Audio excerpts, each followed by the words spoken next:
ამჯერად მოგესწალმებით მარტინიდან. მე მგონი ლოგოპედი გჭირდება, უკვე სლოვაკურად ალაპარაკდი. მე მგონი მარტინიდან და ჩვენს უკან არის ის სასტუმრო, ჩვენი ნაკრების ავტობუსი, სადაც ჩვენი ნაკრებია გაჩერებული მარტინიში, აი ესე მოშორებით ძალიან მყუდრო და ძალიან მაგარ ადგილას, მოკლედ ყველა პირობებია იმისთვის, რომ დაისვენონ, აღიდგინონ ძალები და ეს რომ ჭირდებათ ბოლო თამაშმა გვაჩვენა ნამდვილად, სწორედ აქ აი ამ სასტუმროში გაიმართება რამას ჩატარდა უფრო სწორედ სვანაძის პრესკონფერენცია, სადაც რა თქმა უნდა ქართული ჟურნალისტები მრავლად ვიყავით და ძალიან კარგია რომ ქართული მედია საკმაოდ მრავალ რიცხვოვნად არის წარმოუდგენელი. ბუნებრივია ყველას გვაინტერესებდა იმ კითხვები იმ განწყობაზე, რომელიც საფრანგეთთან ძალიან რთული თამაშის შემდეგ სუფევდა გუნდში, თუმცა საბედნიეროდ კიდევ ერთხელ დავწმუნდი რომ ამ გუნდზე არ მოქმედებს არანაირი ეს სირთულები პირიქით მე მგონი უკეთესადაც მოქმედებს და მოდი კიდევ ერთხელ მოვისმინოთ თუ რა ხდება ჩვენს ნაკრებში უკვე თავარი მწვრთნელისგან და მე ჩვენ დაგიბრუნდებით იმიტომ რომ წინა გადაცემაში ძალიან კარგი რაღაც დაგიანოსეთ. Განწყობა ძალიან კარგია, დადებითია, სხვანაირად არ შეიძლება რომ იყოს, იმიტომ რომ ევროპის ჩემპიონატზე თამაშობ ძალიან მაღალი დონის თამაშებს და პლუს ამას ემატება ის ფაქტი რომ ფულფული ეტაპის ბოლო ტურების წინ გვაქვს ევროპის შანსი ჩვენს თავზე დამოკიდებული რომ კიდევ ერთხელ დავახაროთ და ობიექტურად დიდი საქმეა ჩვენი ქვეყნისთვის და დავახაროთ ჩვენი გულშემატკივარი. ამ ნაკრებმა ბევრი რამე დაამტკიცა, ამ ნაკრებმა დაამტკიცა კიდევ ის რომ მოხდავთ პანდემია ანგარიშისა ეს ნაკრები ეს გუნდი უკვე შედგა როგორც ერთ-ერთი წარმატებული ზოგადად ახალგაზრდული ნაკრების ისტორიაში ისევე როგორც წინა თაობა იყო წარმატებული ისევე ანალოგიურია ამ შემთხვევაშიც ყველაფერი გაკეთდება იმისთვის რომ ჩვენ შევძლოთ და ამ ურთულეს თამაში დავაფიქსიროთ ის შედეგი რომელიც ჩვენ ჭირდება ამისთვის ყველაფერი გაკეთდება ამაში დარწმუნებული ვარ და აქედანაც მინდა მოწოდო ვიჭერ ჩემს გუნდს რომ არ ვიცი რა ანგარიში მორჩება მაგრამ ერთი ვიცი რომ უნდა ნახო პოტენციის გუნდი რომელიც ბოლო 2 წელს განმავლობაში ჩვენ მქონდა ის გუნდი რომელიც ის სტილი და ის ფილოსოფია და ის მენტალური მდგომარეობა რომელიც ჩვენს მქონდა აი ეს მენტალური ფილოსოფია ხვალ როგორც თავარმოწმება ამისთვის ყველაფერი გაკეთდება და დარწმუნებული ვარ ყველაფერს გავიდევთ ანარჩინო ყველაფერი ხოლმე მოგესალმებით ვფიქრობ რომ ეს ყველაფერი არის ჩვენი ხასიათის დამსახურება მოხდა და კონდა რაღაც ხაროზე პირველ ტაიმში გვაქვს ხომ საუბრები წვრთნელთანაც და მეორე ტაიმში უფრო მოტივირებულები და სხვანაირი ხასიათით გამოდივართ რაც ეს თავიდან მოიგდო ეს ხასიათი ნაკრებში და ვფიქრობ რომ ყველაც იგივე იქნება და ყველაფერს გავაკეთებთ იმისთვის რომ ეს ხასიათი ვაჩვენოთ რაც თავიდან მქონდა ამ ნაკრებს ის ერთობა და ყველაფერს გავაკეთებთ რომ გავიდეთ და ღირსეულად წარმოვაჩინოთ ჩვენი ქვეყანა. მოკლედ მოისმინეთ ჩვენი ნაკრებისში არსებული სიტუაცია მოლოდინებიც და რაც თავარია მივიღეთ პატარა მინიშნებებიც რომ კი იყო მიკროტრაუმები მაგრამ სავარაუდოდ აი უმნიშვნელოვანესი მატჩისთვის პორტუგალიასთან ყველა ფეხბურთელი უკაცრავად მზად იქნება ეს ძალიან მნიშვნელოვანია და ახლა ის ჩვენი დანაპირები მოგეხსენებათ გითხარით რომ გაგაცნობთ ალექსანდრე ნარიმანიძე ძალიან კარგი ბიჭი და სხვათა შორის ის გადის იგივე გზას რაც გაიარა ლუკა ლოჩოშვილი სწორედ ჟილინაში იყო მისი ერთ-ერთი ტრამპლინი საერთაშორისო ასპარეზზე და იგივე მინიმუმ გზას უსურვებთ ალექსანდრესაც ძალიან კარგ ადამიანს პირველ რიგში კარგ ქართველს და უმაგრეს გულშემატკივარს და მას ისიც საოცარი გულშემატკივარია ამ ნაკრების და ეხმარება ბიჭებს და სხვათა შორის სლოვაკებმა როდესაც მას ვწერდით გითხრეს რომ ძალიან კარგი ადამიანი და ძალიან კარგი ფეხბურთელია და ჩვენ გვჯერა რომ აი ეს მომავალი მისის რაღაც გავლენას იქონიებს თავარია აი ამ წვიმა მარიქონიოს ხვალინდელ თამაშზე გავლენა მოკლედ მოусმინოს ალექსანდრეს თუმცა მანამდე ჩვენ არ უნდა დაგვავიწყდეს კიდევ ერთხელ განსაკუთრებული მადლობა უთხრათ ამ გამოცდილების მთავარ ავტორს წყალიმთის კომპანიისას რომელისთვისაც ერთ-ერთი ყველაზე მთავარი მიმართულება არის სწორედ სპორტის და სპორტული ღონისძიებების ხელშეწყობა დიდი მადლობა მათ ამისთვის და მართლაც გამორჩეული გამოცდილება მივიღეთ ჩვენ სწორედ ამ კომპანიის დახმარებით ახლა კი ალექსანდრეს დროა იანვარში ჩამოვედი და პირველად ეხა თბილისიდან მაინც ჟილინაშიო ჩამოდიხარ, ცოტა განსხვავებული გარემო არის, იმიტომ რომ აქ უფრო წყნა არ ცხოვრობენ, არ ბევრს ადიან ქალაქში და თბილისიდან ჩამოსვლა ცოტა გაჭირდა თავიდან, მაგრამ მიჩვევადია ყველაფერი და ეხა ფეხბურთელისთვის რაც საჭიროა, ის ყველა გარემო არის და ჩემთვის ეხა ჯობია რომ უფრო წყნარ გარემოში ვიყო შედარებით და ამიტომ ადაპტაცია შედარებით გამიჭირდა, მაგრამ უკვე გავიარე ეგ ადაპტაციის პერიოდი და ეხლა ყველაფერი კარგად მიდის. და აი შენი ემოციები მაინტერესებს, როდესაც გაიგე რომ აი აქ შენ ქალაქში ითამაშებდა საქართველოს ნაკრები. კი, რა თქმა უნდა ძალიან გამიხარდა, იმიტომ რომ მექნებოდა შესაძლებლობა რომ მეყურებინა მათთვის და რა თქმა უნდა ყველა თამაშზე მოვდივარ და გულშემატკივრობ ისე როგორც ქართულ ხალხს შეეფერება. აუცილებლად უნდა კითხო შენი აი პროფესიული ასე ვთქვათ დანახული თვალით დანახული ჩვენი 21 წლამდე ნაკრები ძალიან რთული თამაში იყო პოლონეთთან ველოდით რომ აი ესეთი რაღაცა იმ ძიმე გუნდი იქნებოდა რომელიც უკნიდან ითამაშებდა ფიზიკურად ძლიერი აი შენ როგორ დაინახე ეს კი რა თქმა უნდა ეგეთი წარმოდგენას და ეგეთი დაბეჭდილებას დამჩა რომ ძლიერი გუნდი იყო მაგრამ იმ შემადგენლობით რაც ყავს და მით უმეტეს იმით რომ სამი ფეხბურთელი გამოგვაკლდა ეს შედეგი საოცრება იყო ნამდვილად და გასაოცარი იყო იმიტომ რომ ესეთი სიძლიერის პოლონეთთან მოგება მარტივი არ არის ნამდვილად და შედეგიც სახეზეა ძალიან დიდი შანსია უკვე ჯგუფიდან გასვლის ამიტომ ამ ორ თამაში მინიმუმ ქულის აღებაც კი ძალიან მნიშვნელოვანი იქნება. ამ თამაში ვის გამოარჩევდი? ვინ დაგამახსოვდა? რა თქმა უნდა ცენტრალური მცველების დუელს.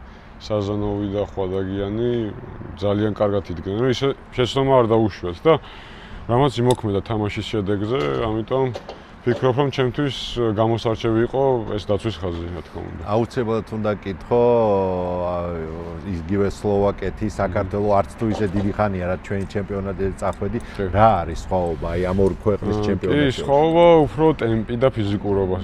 ტემპი უფრო სწრაფი ტემპი არის აქ შედარებით და ფიზიკურად დიდ ყურადღებას აქცევენ ფიზიკურობას აქ და შედარებით თავიდან რომ გადმოვედი მომზადების მწვრთნელიც მაგაზე იყო კონცენტრირებული რომ ფიზიკურად მოემატებინა და რეალურად მცველი ხარ შენც და საკმაოდ განსხვავებულია ევროპაში მცველებისადმი მიდგომა ვიდრე საქართველოშია.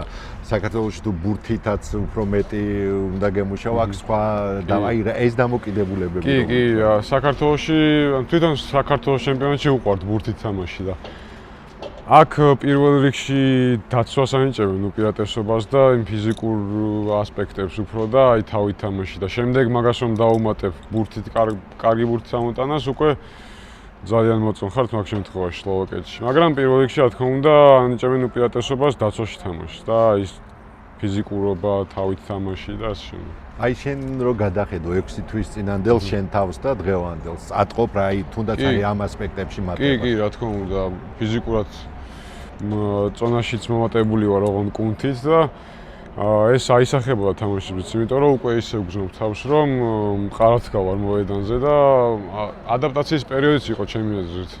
თავიდან მიჩვევ ტემპის მიჩევა, თვითონ ლიგის მიჩევა იყო საჭირო და ეხლა უკვე მივეჩვე ლიგასაც, ამიტომ ეგ გასაჭირი და ეგ რაღაცები აღარ მაქვს, რაც მქონდა თავიდან რაც ჩამოვედი.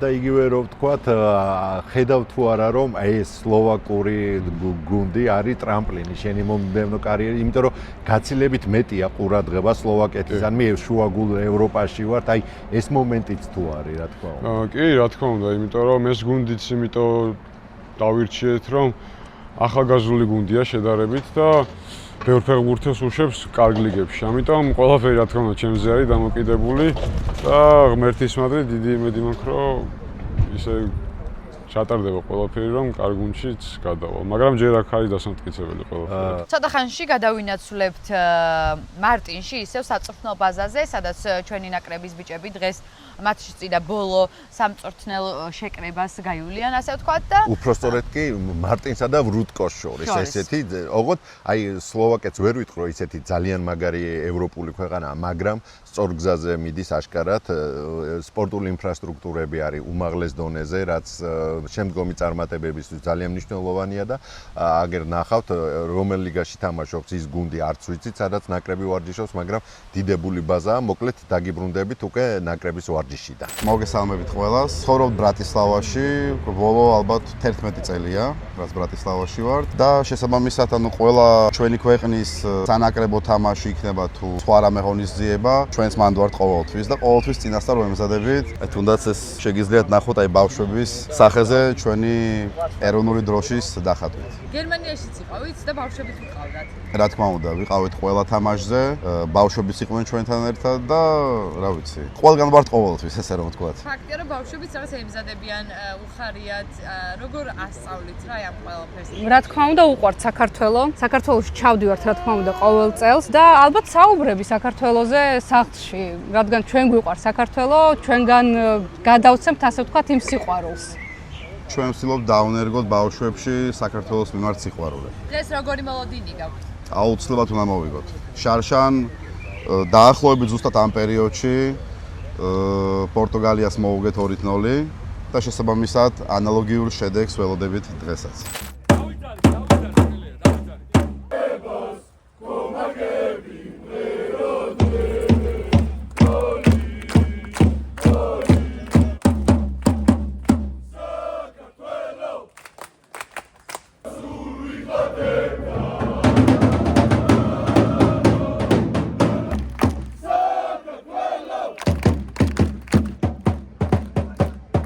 საკმაოდ მძიმე ტური გამოდის კომაგებისთვის. ძირითად ნაწილს აქ ყოფნის მატარებელში და მგზავრობაში ვატარებთ, თუმცა ეს ჩვენთვის დაბრკოლება არ არის და დღესაც გავსად წინავარი თამაშისა საკმაოდ ბევრნი ვართ, საკმაოდ აქტიურად ვემზადებოდით ამ თამაშისთვის და ჩვენ როგორც ყოველთვის ისეთი მონდომებით და განწყობით ვართ და თამაშსაც შეეხება ნამდვილად ძალიან რთული თამაში გველის, ძალიან ძლიერ გუნდს ეთამაშებიან ჩვენი ბიჭები, თუმცა დაახლოებით 1 წლის წინაც იგივე სურათი გქონდა, ბოლო თამაში უნდა მოგვეგო პორტუგალიისთვის და ჯგუფიდან გავდიოდით. იმედი მაქვს და გვაქვს მსგავსად წინა გამოცდილებისა ამჯერადაც მოუგებთ პორტუგალიას და გავალთ მეოთხედ ფინალში, სადაც არც დანია იქნება გადაულახავი ბარიერი. საბა საზონოი ამ ნაკრების და მთლიანად ქართული ფეხბურთის მომავალია და ვფიქრობთ, რომ მას შეუძლია ითამაშოს ქართული ფეხბურთის ისტორიაში ერთ-ერთი უდიდესი ფეხბურთი, ის ჩვენთვის კომაგებისთვის ძალიან ახლო, კარგი მეგობარია და რა თქმა უნდა ძალიან განვიცდით, რადგან ამ მნიშვნელოვან თამაში ძალიან დიდი ძალა იქნებოდა საბას თამაში, თუმცა დარწმუნებული ვარ ის 11 ფეხბურთელი და ცვლილებაზე გამოსული 5 თუ რამდენიც იქნება, თავს არ დაზოგავს და თავიანთ თავებს გადაახტებიან, აჯობებენ და მოიპოვებენ უმნიშვნელოვანეს სამქულას დღეს.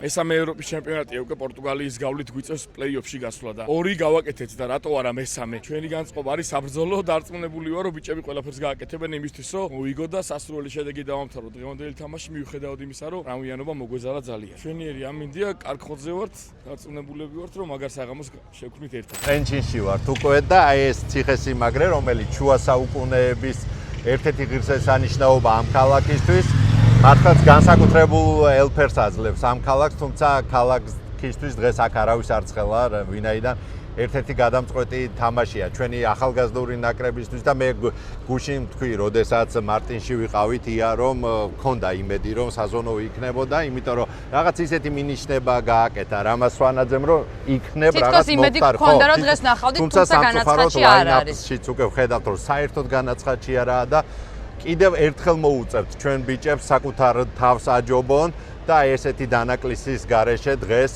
უძლიერეს პორტუგალიასთან საუკეთესო თამაში ითამაშოს.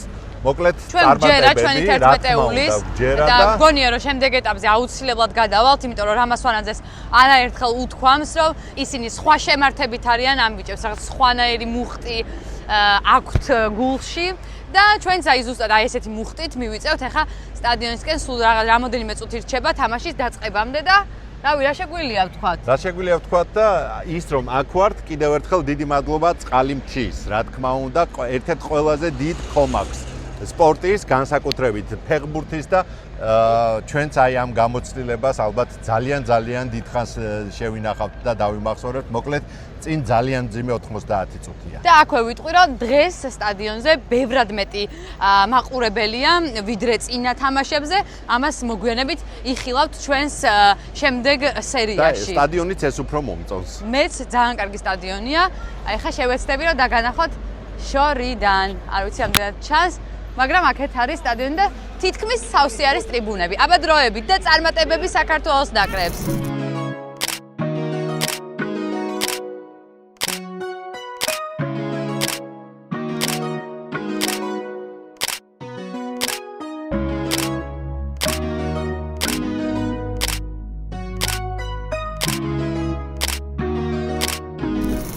ჩვენი თავგადასავალი სლოვაკეთში დასრულდა სამწუხაროდ მარცხით დავუმარცხდით პორტუგალიის ნაკრებთან და ვერ გადავედით შემდეგ ეტაპზე.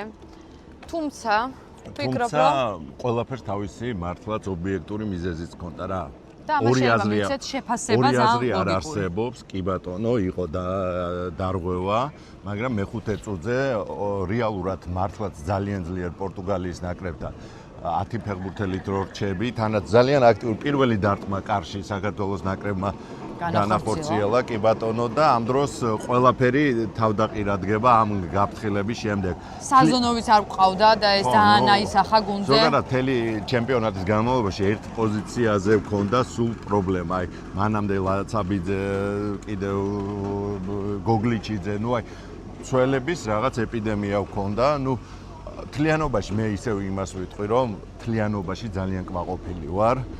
გამოჩნდა ის რაღაც მონახაზი, რითიც შეიძლება ქართული ფეხბურთი კიდევ უფრო გაძლიერდეს. ჩემი სურვილი იქნება ხვადაგიანმა, ლომინაძემ, იგივე ხარატიშვილმა და არიან კიდე ბიჭები, რომლებიც ჩვენ ჩემპიონატში თამაშობენ. ჩემი აზრით უკვე ამ ჩემპიონატისთვის უკვე გადაიზარდნენა დროა, რომ რაღაც უკეთეს კლუბებში მოცადონ ძალები, კი ბატონო, რათა აი ესეთი ინტენსივობა, ასეთი დაძაბული თამაშები მათთვის იყოს ჩვეულებრივი ამბავი. პრესკონფერენციაზე მითხარი, რა თქვა, რამასვანაძემ და აუცილებლად. კარგი გაგრძელება, ზუსტად ეგ ისაუბრა, რომ ყველა 3 დღეში ამ ბიჭებს არ აქვთ ეგეთი ინტენსივობის თამაშები, როგორიცაც მაგალითად პორტუგალია ყველა 3 დღეში თამაშობს მსგავსი ინტენსივობის თამაშს, რამასვანაძე ზუსტად მაგაზია. პორტუგალიის ნაკრების კაპიტანი იყო სელტიკის ფეხბურთელი, რომელმაც აი ერთ-ერთ ყველაზე მძიმე ჩემპიონატში ყველა თამაში ითამაშა, წარმოიდგინე 90 წუთი და ჩვეულებრივად მისთვის ეს იყო ჩვეულებრივი თამაში დღესაც. მე ვისურვებდი, რომ ჩვენი ჩემპიონატი გაძლიერდეს, ითამაშოს ევროტურნირებზე და ის ბირთვი, რომელიც 21 წლამდელებს და ზოგადად საქართველოს ნაკრებს უნდა წარმოადგენდეს შემდგომში, იყოს ბევრად ფიზიკურად ძლიერი, მენტალურადაც და მზად აი ზუსტად ესეთი ტურნირებისთვის და მივიღებ სხვა შედეგებს. მითხრა მე უკვე მიგზონაში, რომ მიუხედავად იმისა, რომ ნიდერლანდების ჩემპიონატში ის მუდმივად თამაშობს, სათამაშო პრაქტიკას ნაკლებობას არ განიცდის, აქ მაინც უფრო რთული იყო თამაში და ეს ინტენსივობა წარმოიდგინე ახლა ეგოიანის რო ესე უჭირს დანარჩენეს შიდა ჩემპიონატიდან წასული ფეხბურთელები ამ ბიჭებმა მართლა ყველაფერი დადეს და მართლაც მადლობის მეტი არაფერი არ გვეთქმის ჩვენ რომ აი იმ თავდადებისთვის რომელიც მათ მთელი ტურნირის განმავლობაში ჰქონდათ და მოდი მოусმინოთ მთავარ მწვრთნელს ჩვენს ბიჭებს და მათი ემოციებიდან მიხვდებით რამდენად იმედგაცრუებული იყვნენ ისინი. პირველ რიგში მოგესალმებით მადლობა მოგზაურობისთვის. სანამ თამაშის შეფასებაზე გადავა, მინდა თითოეულ თქვენმაც მადლობა გადავუხადო. მადლობა გადავუხადო იმ ყურადღებისთვის, რომელიც ჩვენ გვქონდა ამ დღეებში და ჩემი მხრიდან შემიძლია რომ კიდევ ერთხელ ვთქვათ, რომ ვეცდებით რომ შემდეგ ევროპის ჩემპიონატზეც კონკრეტ იმის საშუალება რომ კიდევ დაესწროთ ჩვენს თამაშებს თურქეთის კონფერენციაზე. თამაშის შეფასებას რაც შეეხება ამ დღეებში ძალიან ბევრი საუბარი იყო ჩვენს ერთგულიანობაზე და მე მგონი თამაშმა ეს ყველაფერი დაამსხვრია, თუმცა ეს რა თქმა უნდა ხუმრობით თუ სერიოზულად ვიტყვით, მაშინ უნდა აღნიშნო აუცილებლად ის ფაქტი, რომ წითელმა ბარათმა მთლიანად შეცვალა გეგმები ჩვენი პორტუგალიის ნაკრების ძალაზე გამოდევს არ ვისაუბრებ, უბრალოდ ერთს ვიტყვი, რომ ძალიან ძლიერი გუნდია, მე მინდა მათ რომ ჩემპიონობა უსურვო, უწყვეტად ვიცახი ამ ყველაფერს, იმიტომ რომ დიდი ხანია ისინი მიდიან მაგაზე ბევრი ფინალიც ითამაშეს. საბოლოო ჯამში ვთვლი, რომ წითელი ბარათის შემდეგ, განსაკუთრებით პირველ ტაიმში ძალიან დასანანი გოლი მივიდეთ, რომელმაც კიდევ უფრო დაამძიმა ჩვენი მდგომარეობა, მეორე ტაიმში ეცადეთ, რომ თუნდაც ცირედით მაინც გამოერისკა, მაგრამ საბოლოო ჯამში ვთვლი, რომ ის გოლები, რომელიც ჩვენ მივიდეთ, თუნდაც არ იქნებთ. ამდენად არ იყო გასაშვები. განსაკუთრებით თუ ალბათ ყველა წუთებს უბრალოდ ყველაფერი მარტივ ეჩინა თავი, იყო დაავადობა, იყო ეს ემოცია, რომ წავიდა, იყო უკვე ის გრძნობაც, რომ ფეხბურთელებიც მიხდნენ, რომ უკვე ძალიან რთული იყო ამ თამაშის შემოტრიალება, ამიტომ ერთობლივობაში მივიდეთ ის დიდი გაკვეთილი, რომელიც დღეს მივიდეთ. საბოლოო ჯამში მინდა ვთქვა, რომ ბიჭებთანაც ჰქონდა ამაზე საუბარი, რომ ეს თამაში შედგა როგორც წარმატებული გუნდი, შედგა გუნდი, რომელიც სრულად ისტორიაში იმის უფლება, რომ სუფთა სპორტული ეთამაშა ევროპის ჩემპიონატზე. მოგონდებით შემდეგ თაობას და ვიმედოვნებ, რომ ამ თაობიდან ბევრი ფეხბურთელი შეაგებს ეროვნული ნაკრების გარს, ისაც უმთავრესია ჩვენთვის. ესევე ვეცდებით, რომ მომავალშიც ვიბრძოლოთ პირველ რიგში ამას ხას უსვამ, რომ ვიბრძოლოთ იმისთვის, რომ კიდევ ერთხელ მოხვდეთ ევროპის ჩემპიონატზე, იმიტომ რომ ჩვენს თაობებს ეს ჭირდებათ. ჩვენს ფეხბურთს ჭირდება ეს ყველაფერი. რა თქმა უნდა, 4-0-ის წაგება ძალიან ცუდია. ეს დიდი ანგარიში წაგება მას შემდეგ, რაც მე თავარი უცნელი ვარ, ჩემთვისაც ძალიან ძიმეა ეს ყველაფერი, თუმცა ამ ყველაფერს აქვს მეორე მხარე და ეს მეორე მხარე არის ის, რომ ჩვენ ვეთამაშეთ ევროპის ჩემპიონატზე, ვითამაშეთ საკმაოდ ღირსეულად. ბოლო ტურამდე გქონდა ჯგუფიდან გასვლის შანსი და თუ თქვენებმა ყველა მიცეთ ძალიან კარგად, რომ ჩვენი დონის გუნდებიდან მგონი ერთადერთი თუ არა ერთ-ერთი ვიყავით, ვისაც ბოლო ტურის წინ გქონდა ჯგუფიდან გასვლის შანსი. გულ შემადგენლობას მადლობას ვიტყვი. ჩვენ თუ მომენტებში, კარგი მომენტებში ვერდით ყველა. სადაც ამ უნდა წავსულიყავით გასვლაზე ერთი თუ ორი კაცი რამდენიც ყველა ჩამოდიოდა და მადლობელი ვარ. რაც შეეხება ჩემპიონატს. მადლობას ვიტყვი ფეხბურთის სტაფს და ყველას, ვინც მოიაზრება ნაკრებში. მიჭირს ახლა ლაპარაკი. რთულია, ჩვენ ბევრი რთული დღე ამოვიარეთ ესე ერთად და არა უშავს ეს ხდება და ამ დღესაც გადავახავთ ამენარი. ია მე ვიცი რომ შენ გაძვერი გამოძვერი და მამუკა ჯუღელიც დაიჭირე. მე ეჭვი მაქვს რომ ის მხოლოდ საყურებლად არ იყო ჩამოსული, აქ ძალიან ბევრი პოტენციურად ძალიან საინტერესო ფეხბურთელი იყო. საქართველოს ნაკრებში ხო არ ვთქვამს ვისაკურდებოდა. იცი არის ბევრს არ ვილაპარაკებ და არ თქვა ერთი ფეხბურთელი გამოარჩია. მთლიანი გუნდი შეაფასა და საკმაოდ კარგად. მას აქვს გამოცდილება ტალანტებთან მუშაობის და ვაღიაროთ ეს ყველაფერი. გამოარჩია ერთ-ერთი ფეხბურთელი, რომელსაც ინტერვიუში მოისმენთ, რომელიც ექსკლუზიურად ეს სიტყვა არ მიყვარს ძალიან. მეზიზღება, მაგრამ ნუ რას ვიზამთ, ესე რაღაცნაირად გავძვერი, როგორც ერამ თქვა, გამოძვერი და მამუკა ჯუღელი ჩავწერე. ვესაუბრე კვარაზეც და კარგი რაღაცები მოვისმინეთ. ამას ახლა თქვენც მოისმენთ. პორტუგალიის ნაკრებთან წავედით, მაგრამ მე თავიდანვე ვინმე არ წავედით, იმიტომ რომ მოხდა იქ მე-13 წუთი 10 კაცი სიცხეში ძალიან დიდი უპირატესობა მეცა პორტუგალიის რა. ბიჭო მაგრად თამაშის საფრანგეთთან რაფაელი არ დაუთმეს იმ საფრანგეთის ნაკრებში თამაშობენ 35-50 მილიონიანი ფეხბურთელი. აქაც აუ ჩვენები ძალიან ისე ჩაატარეს ეს ტურნირი. კაი ამოჩენა იყო, კაი ბიჭები არის. მე მაყოფილი ვარ. ეს ბოლო თამაში იყო ეს მოხდა რა. ბედია ეგეთ. თქვენ ისეთი ტალანტებთან გაქვთ შეხება, როგორც არის ხვიჩა კვარაცხელია და სხვები მათ შორის, აი ეხა ამ ბიჭებში თუ ხედავთ მაგალითად ისეთ ტალანტებს, აი თუ გაიხსნებათ ამ ჩემპიონატის შემდგომ უკვე მომავალი, როგორ ფიქრობთ, როგორ შეაფასებთ, ვინ დაინახეთ ყველაზე მეტად? აბუაშვილი ამ ტურნირზე ყველაზე კარგი იყო. ჩემი აზრია რა, პოლონეთთან შეფასებაც თითქმის ყველაზე დიდი კონდა სამეულში იყო, მე აბუაშვილზე ვიტყვი და ნუ საფრანგეთთან ვაფშე დახატა.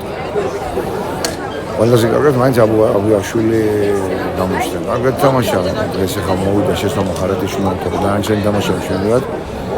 ძალიან კარგად ჩაატარა ეს ტურნირი ხვადაგიანოა. ყველა ბიჭებმა თითქმის ახლა გული დაწყდება ვიღაცას და მე მაინც ამ ტურნირში გამოვაცივდი აბუაშვილი ხვადაგიანს. ეს ჩემი აზრია და რა თქმა უნდა შრომით, ევადობით და მტკვრნით.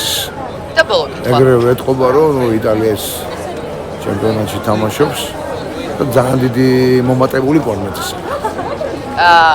და ბოლო კითხვა კვარას რო შევეხოთ არ შეიძლება მოიგო მე მგონი რას კი შეიძლება და ყველაფერი. აი სოფლიოს თუ მოიგებს რომ კარგი.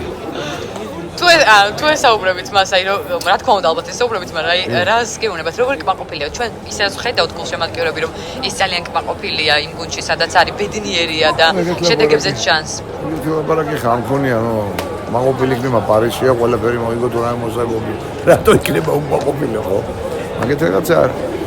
სოფლიოს ველოდებით მე იმედი მაქვს, რომ ხუჩა სოფლიოსაც მოიგებს. დიდი იმედი მაქვს რა. და მე უკვე ოქროს მოწი.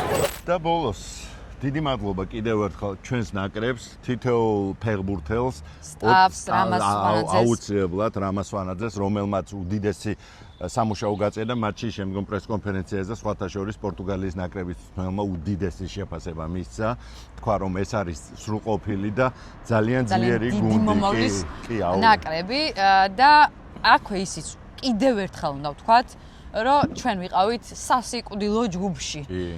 პორტუგალიასთან და საფრანგეთთან თამაში არის ურთულესი, ვარსკვლავური შემადგენლობები ყავთ და მივიღეთ ისაც მივიღეთ, თუმცა ყველაფერი წინ არის ჩვენი ნაკრების გჯერა. ეს თავგადასავალი დასრულდა. ვფიქრობ, რომ ძალიან დიდი გამოწვევა იყო. და რა თქმა უნდა, აი ესე ნაგულშემატკივარზე, გულდაწყვეტილზე, მაინც მშობლიური წყლის დალევა ალბათ საუკეთესო გამოსავალია. შეხვედრამდე. Bye.